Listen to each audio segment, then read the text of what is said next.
बहुत समय पहले की बात है। एक घने जंगल के पास ऋषि जमदग्नि का आश्रम था। ऋषि जमदग्नि महान तपस्वी थे और उनका जीवन बहुत सादा था। उनकी पत्नी माता रेणुका भी अत्यंत पवित्र, शांत स्वभाव की और अपने पति की सेवा में लगी रहने वाली स्त्री थी। उनका मन बहुत निर्मल था और वे धर्म के मार्ग पर चलने वाली थीं। उनके 5 पुत्र थे।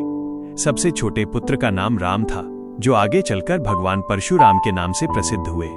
माता रेणुका का रोज का नियम था कि वे सुबह नदी पर जाती, वहीं मिट्टी से एक कच्चा घड़ा बनाती और उसी में जल भरकर आश्रम ले आती।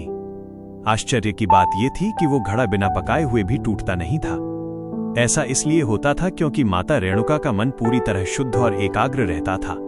उनके मन में कोई बुरे विचार नहीं आते थे और वे अपने कर्तव्य में पूरी तरह लगी रहती थी। एक दिन जब माता रेणुका नदी पर जल भरने गईं, तो वहां उन्होंने एक सुंदर दृश्य देखा। गंधर्व राजा चित्ररथ अप्सराओं के साथ जल में विहार कर रहे थे। वह दृश्य बहुत आकर्षक था। माता रेणुका का मन उस दृश्य को देखकर कुछ क्षण के लिए विचलित हो गया।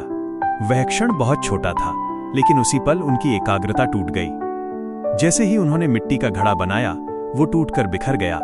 माता रेणुका बहुत दुखी हुईं और शर्म से झुक गईं। वे समझ गईं कि उनसे मन से एक छोटी सी भूल हो गई है। आश्रम में बैठे ऋषि जमदग्नि को अपने तपोबल से सब कुछ ज्ञात हो गया। उन्हें ये बात अच्छी नहीं लगी। उन्हें लगा कि तपस्या और धर्म के मार्ग पर चलते हुए मन का भी पूरी तरह शुद्ध रहना बहुत आवश्यक है। क्रोध में आकर उन्होंने अपने बड़े पुत्रों को बुलाया और आदेश दिया कि वे अपनी माता को दंड दें। यह सुनकर चारों बड़े पुत्र डर गए। वे अपनी माता से बहुत प्रेम करते थे और ऐसा कठोर कार्य करने की कल्पना भी नहीं कर सकते थे। उन्होंने अपने पिता के आदेश को मानने से इनकार कर दिया। ऋषि जमदग्नि तब और अधिक क्रोधित हो गए। अंत में उन्होंने अपने सबसे छोटे पुत्र परशुराम को बुलाया। राम ने जब ये आदेश सुना तो उनका हृदय कांप उठा। एक ओर उनकी माता थी, जिन्होंने उन्हें जन्म दिया था, और दूसरी ओर पिता और गुरु की आज्ञा थी। राम गहरे धर्म संकट में पड़ गए। बहुत सोचने के बाद उन्होंने ये निश्चय किया कि पिता और गुरु की आज्ञा का पालन ही उनका सबसे बड़ा कर्तव्य है। भारी मन और आंसू भरी आंखों से उन्होंने फरसा उठाया और माता रेणुका का शिरच्छेद कर दिया। ये देखकर ऋषि जमदग्नि का क्रोध शांत हो गया। उन्हें अपने पुत्र की आज्ञा पालन की भावना पर गर्व हुआ।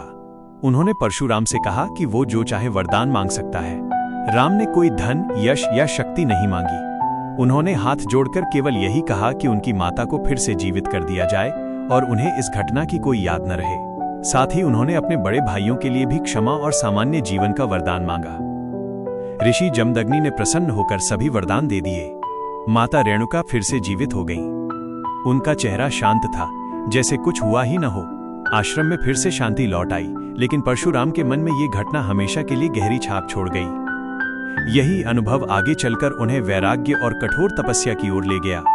ये कथा हमें सिखाती है कि धर्म का मार्ग सरल नहीं होता। कभी कभी मनुष्य को बहुत कठिन निर्णय लेने पड़ते हैं।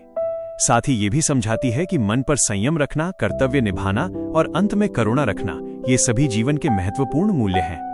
अगर आपको ये वीडियो पसंद आई हो तो लाइक और चैनल को सब्सक्राइब कीजिए। धन्यवाद। क्या आप इस कहानी